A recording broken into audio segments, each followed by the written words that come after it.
Hey, look at that. It worked. I've been trying to go live for like at least 90 days and been effectively blocked. Why? Because you say too many controversial things? I didn't think I did. I honestly didn't think I did. I mean, it's social media. You're supposed to be able to use your freedom of speech in whatever way you feel comfortable. But there's certain things that they don't like you saying. hmm What up, Jessica? I'm hoping this sticks. Okay, great. Well, that's weird. But it's weird that you can just join someone else's live. Like, that makes no sense. Yeah, I think the idea is that they punish you from being able to broadcast yourself live, which is a very strange way to punish somebody. But I don't even think I can. So, like, you know how you can wave at people when they join? Hmm. You Yeah, can't I tell can't me even that. wave. Nah, no waves. That's weird. That's weird. Still cannot shake this mother effing cough, yo. Mm. Oh, Alex. It's whack. How was your day? My day was good. My daughter guilted me into doing some cardio after work, so that was That's good. why you were like huffing in your last voice message. Oh, yes, yes, yes. I thought it would be more discreet, but obviously not. Well, you were also Yeah, just sick, so that's not great. yeah, she's hard, man. She basically pushes herself to work out every day, and Yeah. she tries to guilt me throughout the weekdays to join as much as I can, which is great. I need the guilt. It's a good habit to form, but she's also got some pretty good examples, right? So Yeah, for sure. So she's ready to push herself. What about you? How's your day? just another day. I had a bunch of new staff starting today, so it was just a lot of like lots of face to face and stuff like that. But yeah, just another day. I'm glad it turned out sunny. No complaints. Yeah, it's gorgeous outside. hmm It seems like for most of your life and your days, you are in control all the time. Like me specifically? Yeah, of your situations. You seem to be running all of your situations. I guess, kind of, yeah. I mean, that also kind of makes it tough because it's like when you have agency, someone like Mhm. me takes on too many things, and I'm like, oh yeah, I can do that. Right. Yeah, I can do that. Yeah, bring that on. So it's not great when you don't have boundaries. What What up, Mr. Sun? You know what? People are gonna look at your face for a minute. I'm gonna grab some buds. Give me 1 sec. Oh, hi. Okay, that's cool. Well, what's shaking, folks? I did not put it at the house Just because having some ice cream. What do I got here? Just having some Ben and Jerry's, half baked. Okay. and we're Gonna have a conversation. Might as well have some ice cream. You still? Haven't really eaten dinner yet, but Yeah, why? this is where I'm at. yeah, she did. Yeah, Tia was gonna go, but last second decided not to. Isn't the best part that there's no mute, so everybody can just hear the nonsense that's going on in the background in my place. Is it nonsense though, or is it life? It's just life Say happening. it again. Yeah, no, my son and his friend just came home, and Tia's still at the gym, and looks like somebody already asked you what you're eating. What are you eating? Yeah, it's I just showed it, but yeah, it's Ben and Jerry's half baked. Nice. I also like the Tonight Dough with Jimmy Fallon. Yeah, that's a good one. And chances are Um, you're not even half baked.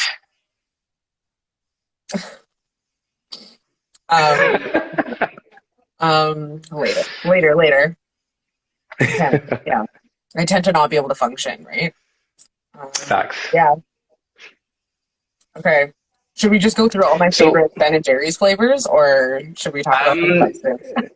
no. So the reason why I think I even wanted to have this conversation with you is because I think people have been digesting tons of media misinformation for the past Mm, couple of years, and I think we are at a point where people really don't know who they can trust, who they can listen to, mm, and I think the problem is when you have so many people with so much exposure to so much media and no filter, no direction, you create these very strange echo chambers of reinforcing nonsense.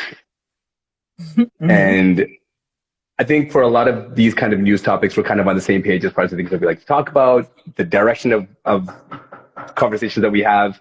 And I think it's really important, first of all, for people to start eliminating disinformation. Dad, can you open that? Sorry, my little one just came home and she was knocking. So I think it's really important for people. She has one, but she left it at home because the gym is like a block away. So I think we are in a unique position where people trust our opinion, trust the kind of things that we talk about and say, and we can help dispel some of that misinformation.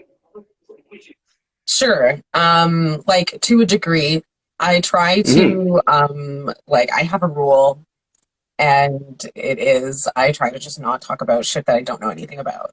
So facts. Like it's a pretty good rule. Simple. And if it's something from my experience, then I like to state that hey, like based off of my experience, or this is what my life experience has taught me. Or you kind of just like say whatever you're going to say, and at the end you just say like or whatever, or like I'm just saying, right? Because then you just completely like disclaim all of it, like negate everything. Not responsible for ruining your life if you listen to me. I'm playing. That's a beautiful thing. That's a beautiful thing. That's not what you would do, which is the great thing about it. Because so far, the conversations we have had. You seem pretty well versed on a large range of topics, not just the standard couple things that are in the news. Yeah, and I think that's important to me because I try to stay well versed on things that are happening across the world, not just in Canada and the US, but internationally. And if we can shed some light in ways that people have not approached topics before, I think that is going to be huge for people. Mm-hmm. Yeah, I think so. And yeah, I agree that like, without really like meaning to, I think that we've kind of found ourselves in this position where people do ask us like our opinion on stuff, and they're like, hey, like this just happened, what's your opinion on it? Or like, what's your take on this? Or can you explain, like I don't understand this thing fully, can you explain it to me? So like I don't like to think of myself as like someone who's like all knowing and you should ask me shit, but like like we do know some stuff and we put it out there, and it is kind of nice when someone's like, hey, can you explain this to me? In a tasteful way, a tasteful way, right? Not in like a gross, stupid, ignorant way. Yeah. Yes. And I'm prepared for that too. I think that's also an important part of the conversation because people, I think a lot of the time, ignorance is not something that you can be self-aware of because you're living in the ignorance. Yeah. I try to speak to it when I write stuff, and like we live in this country, right? Yeah. And we are granted significant privileges in this country that doesn't belong to us. And it's been pillaged and annihilated by a colonizing party, and the country doesn't belong to them. Right. So we kind of sit in this unique trauma-free position, living on the land, and being able to kind of take from it what we want, and really not having to give back if we choose not to. We can just not do anything. We don't have to talk about it. We don't have to inform people about it. We can just live. And a lot of people just, not for the sake of not wanting to do something, but don't have the faculties to do it, don't have the support to do it, don't have the people reinforcing them to kind of practice what they preach. And I want to make it a point to live my life like that. And obviously you do as well. And I think that's one of the reasons why we can speak to it in a way that's pretty fucking fearless. But I think you said something that like I identify with, and a lot of people would, is that like you don't always have the support or the community, right? The community is like a really big thing. So, like I didn't just like wake up one day and be like, I'm an activist now, and like this is my definition of right from wrong. I've always been like this. but I didn't do anything for a really long time because I just like lacked the support and didn't really know that this was something that you could do. I didn't realize that I had a voice that I could use, that people would actually listen to, and not just listen to, but even seek out. So Yes. the community thing is really, really big because, you know, like a lot of us, like you and I, like wouldn't be doing some of the things that we're doing if we didn't find each other. And that's like really important. Like for me, at least, that's really, really true. And like, I think that's really important to say, is that it's understandable that when you lack community, you're kind of like, well, what the fuck am I supposed to do? Like, I'm one person, and yes, one person can change the world, but like it's like it's a lot to carry. It's really heavy.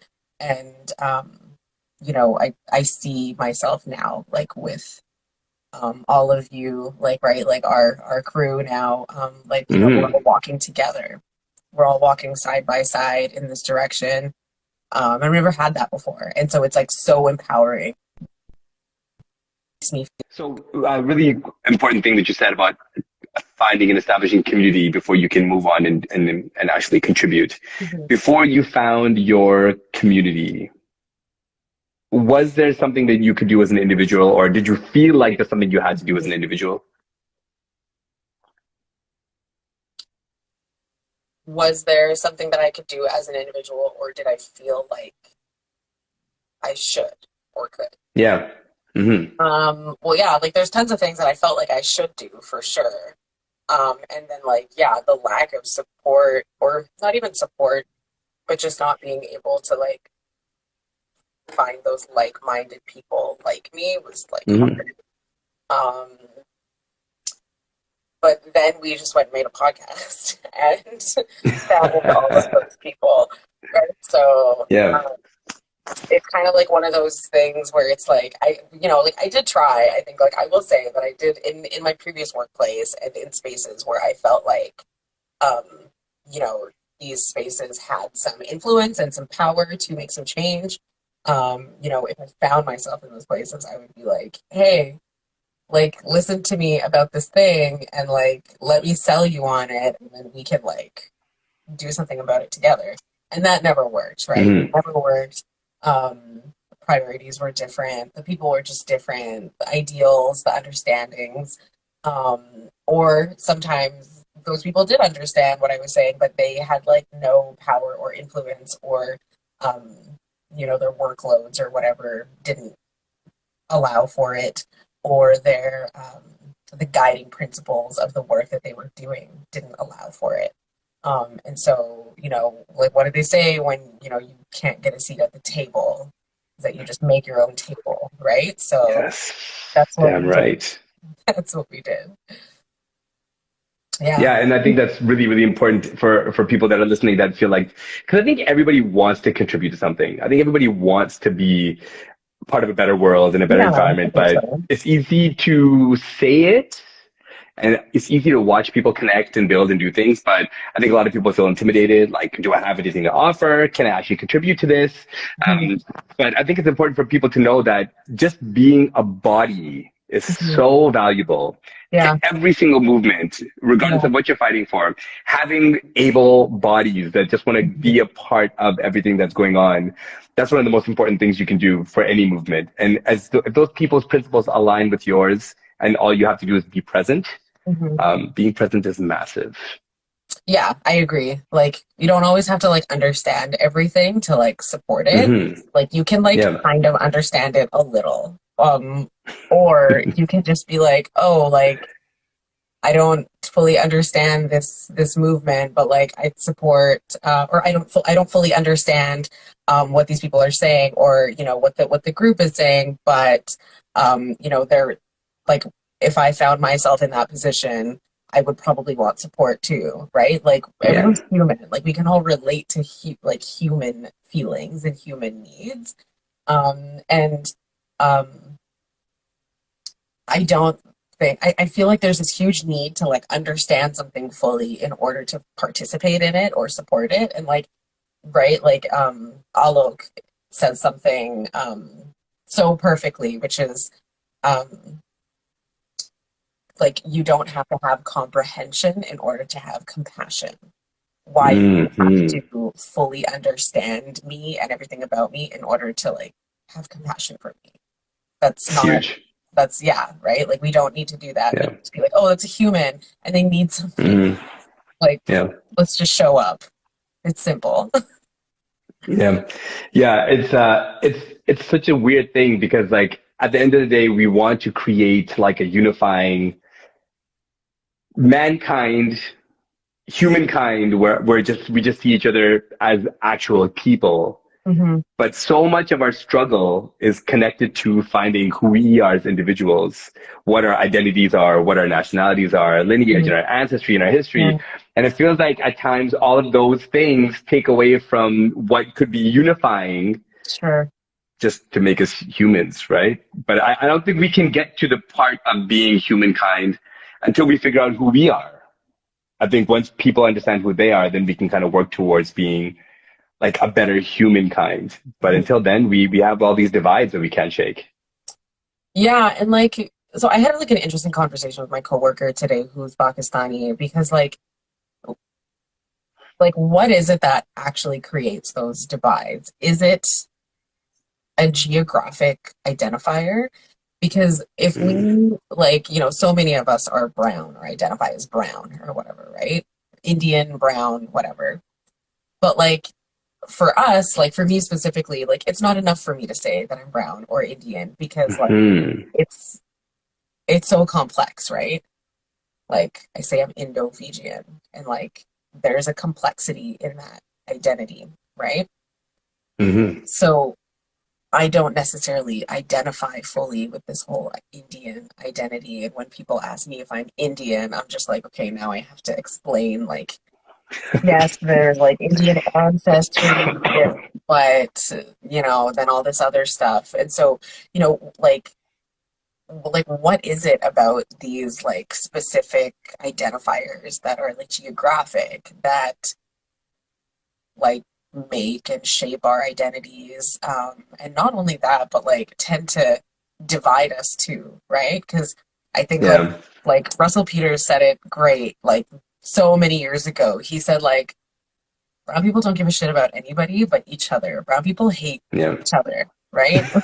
And that's so true because, you know, one has decided that they are like the best kind of brown or most brown, and Hmm. all other browns are Hmm. brown, or whatever the rationale is, whatever the bullshit is.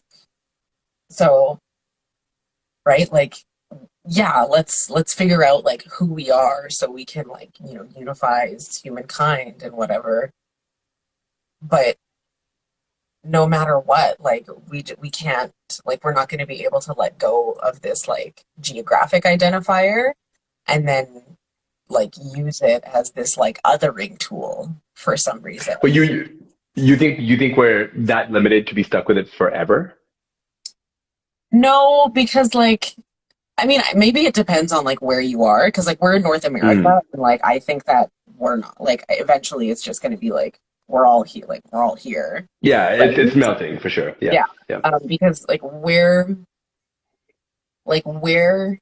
in one of the few lands, or one of the lands where the colonizer never left, right? So when you think Mm. about, Mm. yeah, when you think about like India, Fiji, all the other places, right? Like the Yeah. colonizer eventually left, but like the Yep. colonizer didn't leave here. So we're here and there's constant activism going on here, right? There's constant activism and issues because of race and Yeah. the fact that the colonizer never left, and that system still exists.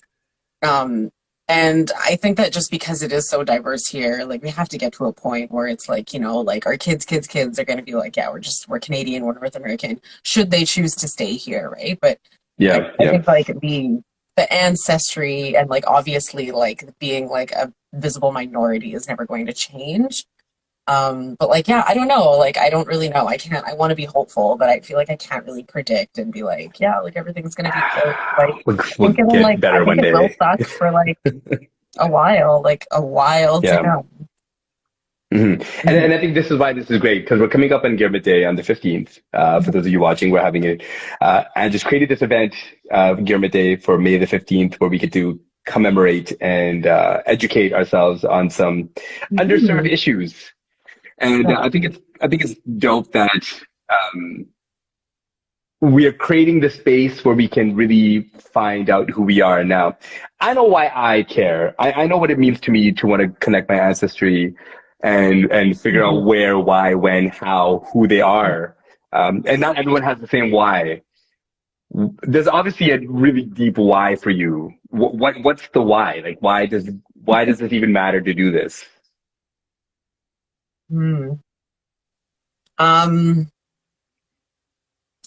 I just think that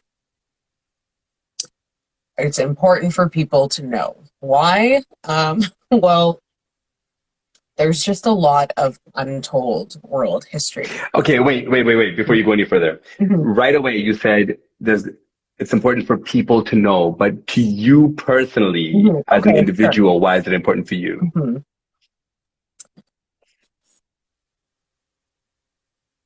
Because I matter, and my identity matters, and my intersections matter, and my story and my parents' story and my ancestors' stories matter.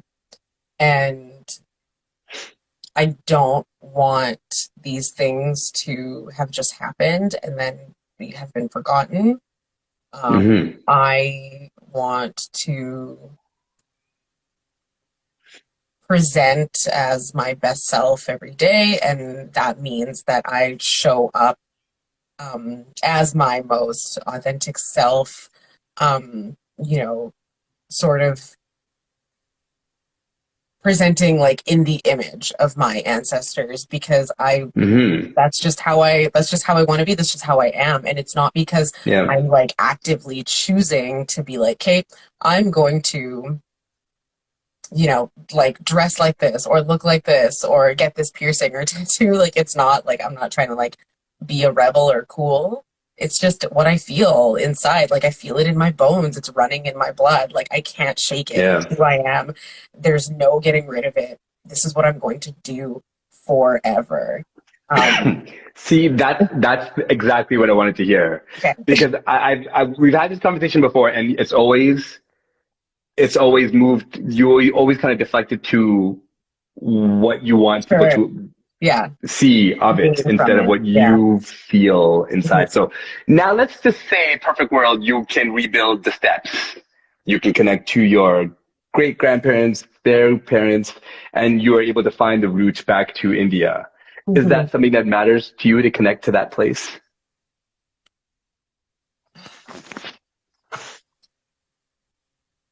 I don't know, actually. I don't think so. I think that I haven't really had much time to think about it, because I actually feel like far enough removed from BG where like I want to do that there. I want to do that there. And I don't feel Indian. I don't know what that means necessarily. I don't really, right? Like, I wouldn't know where to go or what to say or what to do. Yeah, facts.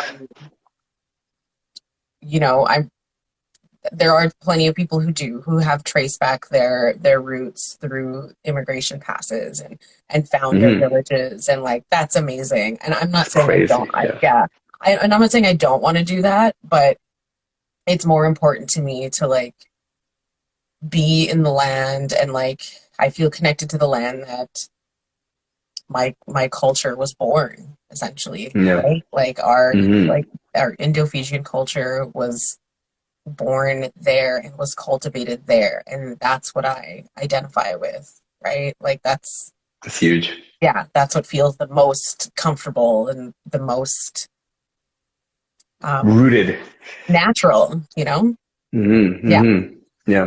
And this is like not even what we were intending to talk about. For people that are tuning in and listening, the idea is to present things that are happening in current events with the clearest and hopefully most unfiltered lens that we can possibly get. Now, I think a part of that does include some pop culture nonsense as well, because some of these stories dictate our social media world, right? We can't shake them, we can't escape them, and people are going to be scrolling through their phones, seeing all these stories, and they want people to have context on some of the things that they see as well. So before we leave people with our first kind of idea of the things we're going to talk about, I sent you a picture earlier of Jack Harlow.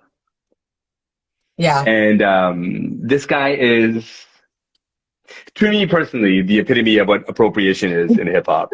And it's cool. People can be fans. I know a lot of my friends are fans. Like, I see a lot of my friends posting stories and use his music in their stories. I get it. Max. I don't hate the guy, but I also know that I really, really love, I unfortunately love a lot of like shitty trash music, just because I just feel like it's like fun to bop to, I'm sorry. I love that, because then you admitted that it's trash music. That makes me feel very good. I know, I know, right? And don't get me wrong. I mean, there's some trash music that I have in my playlist too, but most of it's like from the '90s, death row era, the crazy misogynistic stuff that people should never make. Yeah, that's like a whole other level of fucked up, and that's like deep rooted. Like those are problems. This shit is like it's so harmless. It's so whatever. It's like what's poppin'? Brand new whip just hopped in. Great, that's so great. Please tell me more. Remind me more about how poor I am. Yeah, facts. Get it. And again, I like some of this. A$AP Ferg to me is dope. I like a lot of this music now. The thing that gets me, the thing that frustrates me. So I see this clip of Jack Harlow, and he's at the Kentucky Derby, and Kentucky Derby is a horse race, I guess. And the richest of the richest people go. You got to be a baller, out of control to even be in the room. And he's gonna cross this patch of dirt. He's wearing a white suit with some fly loafers, probably paid good money for them, and he gets carried across the field like a small child by two black men. And now I talked to my daughter about it, right? And I said, just look at it for the optics. She's 15 years old. She's a fan, kind of. Just look at the optics. Yeah. Do the optics not look fucked up? You're a white rapper, and you're being carried by two black dudes just because you don't want to get your clothes dirty. Yeah, it's very literal and figurative, isn't it? Like being carried by black men, right? So now she said to me, she said you're reaching. It's a bit of a reach. I'm like, is it though? I'm like, and I told her, I'm like, say it out loud. Say the thing out loud. Jack Harlow gets carried across the dirt field. His clothes dirty. I'm like, say that out loud. And she said it out loud. She had a bit of a different take, because then it feels comfortable to say out loud. And one of the reasons why I think that these conversations are going to be important is because I want people to understand the context from all perspectives. I'm a lifelong hip hop fan, and being Fijian, we're black adjacent, because I'm sure growing up you've heard the N-word and all kinds of slurs directed at you. But I think, what do you mean you're not black? How are you not black? Yes. Why is your skin so dark if you're not black? Yes. All those lovely things that they don't understand sound completely belligerently racist. So when I see these kind of things, I think it's necessary for people to hear all sides of the conversation, because they're just going to see it as some silly white boy in a stupid moment. Yeah. And I want people to understand. He's so silly. Oh. Yeah, and you know what it reminds me of? I don't know if you remember this, but one of the princes, I can't remember the older brother prince. I don't know what his name is. I don't know the name either. Harry? Something. Yeah. He was in Africa. He was doing a tour in Africa, and they put him on one of those things that they used to carry the kings on. And it's one guy on each side. Oh, no. And Mans just took the ride. He just took the ride. He was, And he is from our era, our generation. And I'm thinking to myself, you're not that tone deaf. You're not that tone deaf. But they It's are. impossible. Here's the thing. Someone from the monarchy behaved like someone from the monarchy does. Are we really surprised? Facts. Are we surprised? Facts. Yeah. Yeah, it makes sense. And then this kind of leads me to this whole idea. Now, you follow the Met Gala? Mm-hmm. All the outfits and all that stuff? Mm-hmm. I mean, Okay, I don't follow it, but yeah, when I see the clothes, I'm like, oh yeah, those are cool clothes, I guess. Dope. Did you see one of these actresses wearing the necklace of an Indian Maharaja? Yep. Right?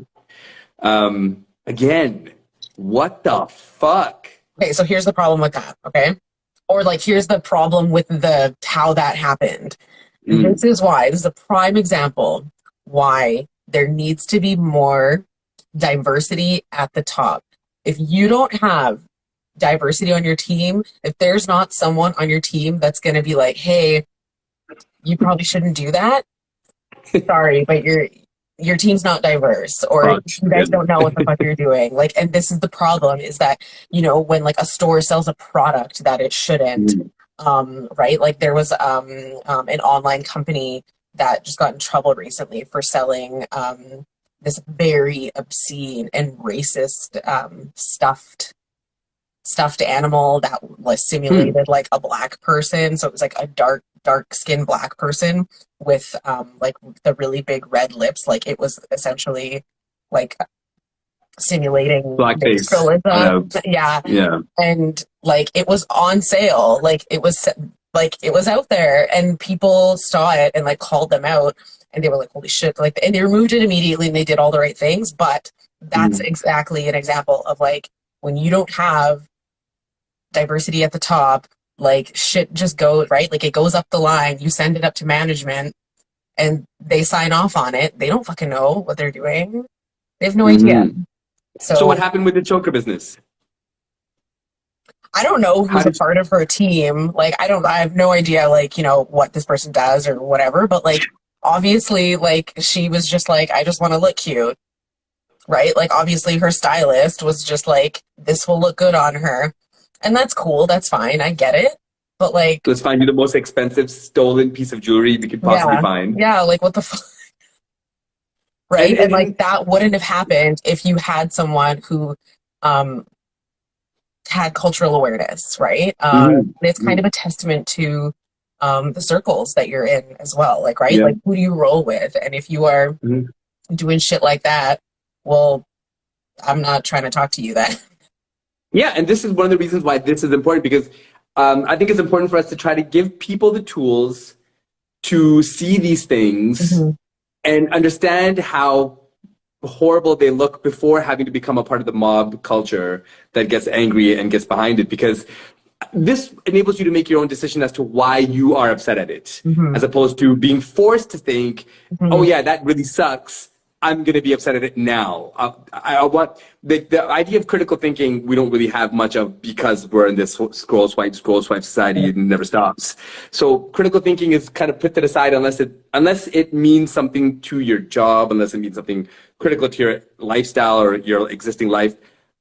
Critical thinking in the grand scheme of things when you're scrolling doesn't really clue into people. So I want to at least try to give people the kind of the initiative to be mad at things because you saw it and got pissed off at it, rather than being, having the whole world convince you. Because hopefully that'll give you some freedom of thought, and you will want to look at other things objectively and say, wait a minute, did I actually look at this from all sides? Am I just a sheep like everybody else that just buys in? Or can I actually look at this with a wider lens? Yeah. And sorry, I was going to say that, I like that you said that, because to be honest, I'm not perfect. Everyone always asking me these questions and stuff, which is great, but I don't know everything. And I'm also just, I wasn't born knowing everything. I don't just know stuff because I'm a person of color. I do work, right? I read, I do work, but it's a marathon, right? It's not a sprint. And so it takes time to learn and absorb all of these things, and actually absorb them to a point where when you see that choker, right away, right? That takes time, and that's fair. So it's a marathon, not a sprint. Not perfect. I still make mistakes, and it's like normal to feel like it's just normal to assume that people are going to make mistakes, and that Yep. you should at least fucking try to like open your mind a bit. You should at least try it because out. the onus is on us. Yeah. Right? To be the kind of the ones that are almost free of any misinformation. And I'm cool with that because I really try to do my best to be articulate in the things that I know things about and speak on those things with passion and mean it when I say it and try to live that. And if we don't do it, if we're not the ones pushing these things in this direction, then I think we'll just continue to be spinning our tires. And I mean, we have had like maybe 7, 8, 9, maybe 10 people join this right now and just kind of be in and out of the room. And that's that's great because people have to understand, they have to understand their why, like why they should give a shit. And if you never find the why, you're always just going to be swept up in these cycles of like, oh, I'm mad at this week and mad at that this week. Like you go from seeing stuff on Palestine to go seeing stuff in China. And then all of a sudden Ukraine takes over the timeline and people only care about Ukraine all of a sudden when they probably don't even know where it is on the globe. I know how much you hate this. Yeah, and the thing is, like, I love the empathy, okay? I love the empathy. Let's use the empathy correctly. Let's you turn the empathy into something to be inspired by. We can actually commit action to change and use your voice in a way that's productive. Like, if the amount of people that were pissed off about Ukraine redirected their, in Canada at least, redirected their attention and were just as pissed off at the fact that Indigenous people don't have access to clean water, you can raise enough of a stink locally amongst politicians to enact these things and make them a reality, as opposed to being mad at something that's happening on the other side of the world. And I get it. It's a shitty thing that's happening. Obviously it is. And there's no discounting that. But why are you mad? What is your anger for? Where is your anger going to be used most productively? And it's crazy. I had this conversation with, we're selling our place, and I'm having this conversation with a realtor who's very fucking wealthy. Very, very, very wealthy. A wealthy realtor in the Lower Mainland? No way. Well, and the group that she's a part of, they're all very wealthy as well. And we had this conversation about the downtown east side and what it would take to make a change in the downtown east side. I'm like, okay, cool. I like that you're talking about it. I like that you're open to understanding that there's a problem. Now, what the fuck are you going to do about it? Yes. Yeah, you are a cornerstone of society. You literally, your company is a cornerstone. You guys are multi-millionaires, everybody in the team. You generate millions of dollars of wealth. You could actually, if this really mattered to you, you could actually put your money where your mouth is and do something. And then they're like, well, what would we do? Where would we start? I'm like, okay, now it's time for you to talk to people that actually give a shit. Now it's time for you to find people that give a shit and figure out what you're going to do. Let's start small. Find 5 people you can help. Turn that 5 to 10, turn that 10 to 20. If you're looking at this thing from a bigger picture and I'm just going to snap my fingers and correct the problem, then the problem is always going to be a problem.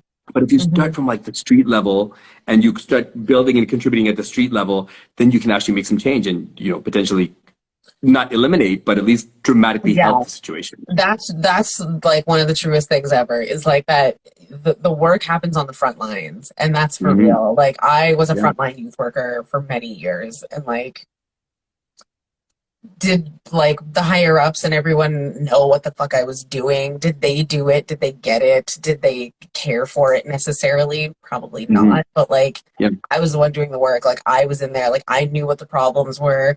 I knew like what my demographic was. I knew, it was so predictable, like every single night. Like I knew who was going to come through and who needed to eat and who needed to take a bag home, who needed to like, it's Welfare Wednesday. Okay, I'm not going to see so-and-so because, their parents got some money today. And so, or this. So you've seen some shit. Yeah, right. But like that's like because you're from working on the front lines and doing that, like you just you get that exposure and right? But if you don't do it and you're just out there selling houses, which is great, cool, like good for you, like we're all trying to be rich, but like there's a reason that they're rich, right? There's a reason that they're multimillionaires. It's because like that's their hustle, that's what they do, and like they're not necessarily doing that stuff where they, put their money where their mouth is in that sense, right? They put it, they're the ones going to like the fancy benefits where you spend like $1,000 per table, and it's some sort of party where you've put in a lot of money to get there, and it's a fundraiser. It's like, why don't you just give the money to where it needs to go? I don't know. But, like, I hear what you're saying. There's lots of people are concerned, right? Lots of people are concerned. They're sad. They have feelings. But like, no one wants to do anything about it. So I think this is kind of where it starts for me, at least. Like, as someone that's seen politicians in their truest light do some snaky shit that makes me sick. I feel like if we as people care at all about what's happening around us with our money, let's emphasize with the money that we get paid to contribute to building the society. So we literally fund the depriving of citizens. We are funding the continuous harm of citizens. We are funding the subjugation and essentially the elimination from society with our money, with our tax dollars. Every tax dollar we pay goes to making sure somebody is fucking miserable. There's like a few more steps in there, I think. And I know how you feel about this because like I just listened to you speak. But like, yeah, I think like I don't know if I feel the exact same way about and you shouldn't. That's fine. Our money thing, because like we just live in a system where like tax are collected and then they just, do whatever the fuck they're gonna do with it. But yeah, I mean, like the thing also about this though is that like activism and movements like actually move, like movements move, they actually work. Gathering works. We've seen it before where people have come together and stated a purpose and said their why and put it out there, and others have identified with it and continue to gather, and those movements have actually like made change and like stopped bad things from happening or have diverted funds towards something else. But it does have to be one of those things where you are like, okay, let's go, you and me, let's go find a group of people, because if we don't, then this is just gonna go through, right? Like this isn't gonna work out, right? Like think about the Indigenous community protesting at every single pipeline site, right? Like the RCMP have to build that into their planning and staffing for each site. They have to do that. And they can guarantee it, like they can bet on that like that's going to be a thing. Like that's good. That's good. It's good that they're constantly being reminded that they are going to be met with resistance. And it's crazy. It's crazy how you say that, because outside of people that are working within this field, people wouldn't know that. Like I personally wouldn't know that. They would have to build this into their budgets. And I think if more people begin to understand what these processes are that create this kind of oppression, I think more people would want it to end. But if people don't know, they don't care. If all they're given is these kind of broad arguments about, oh, well, gas prices are high because taxes are high, or because there's a carbon tax, and that's their only frame of reference to why gas prices are fucking destroying their wallets, then they're not going to care enough to dig a little bit deeper. And I think this kind of plays to who we are as people when we do choose a topic that we're going to be talking about here. I think the goal is going to be to not just give people the surface, but at least give people enough motivation to figure out more than what we can kind of elaborate in like an hour-long period. I think if we do that, we kind of start winning, man. Yeah, it would be nice to just like spark some thoughts and some, like I heard this, they said this, like I wonder why this is the case. And again, not perfect, not gonna know everything. But I know that I go throughout my day talking about things that not a lot of people talk about. So. And I love that. So for everybody that's come through today, we appreciate you guys watching and paying attention to what we're saying. When we post this, please leave some comments. What kind of stories matter to you? What kind of things you want to hear about? And hopefully we can kind of bring some of that stuff to light. I don't know about you, Ange, but there's some like disturbing shit that I think we need to kind of talk about. And it's not always going to be the most pleasant conversations, but hey, man, if they're not being had, then we kind of silence that part of it. I don't live for the pleasant. I live for the uncomfortable, disruptive, morbid. That's which is why this works. Great. Yeah. Love it. Awesome. What's the rest of your plans for the evening? I got to get ready for Gittimit Day. And where and when for people that are paying attention? Oh my God. Yeah. Okay. I guess we're putting it out there. Yes. So Gittimit Day is on Sunday, May 15th at Old Crow Coffee Co. in New Westminster on Front Street. It is $10 to come through, plus some fees to Eventbrite, and I didn't want to pay those fees. And it is an evening for us to, for my brother and I to celebrate our 1 year, having started our podcast and, just kind of like celebrating our Congrats. some success. Thank you.